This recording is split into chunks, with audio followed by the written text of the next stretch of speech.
মার মার মার ঘুরো ঘুরো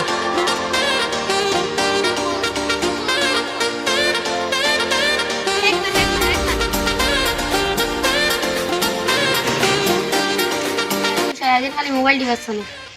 তারপর আর নাইনি কিতা এত এতগুলো না করলাম মোবাইল টিপাচ্ছি আমি বাচ্চাটা মাস বলে তুই যত বিল থেকে খালি মোবাইল টিপাইতে অত তোর পড়ার থেকে জ্ঞান ধরে আজ থেকে আমরা গিয়া ফোনটা খেলাইনি আমি আর মোবাইল চাইতাম না এই আমি আর মোবাইল চাইতাম না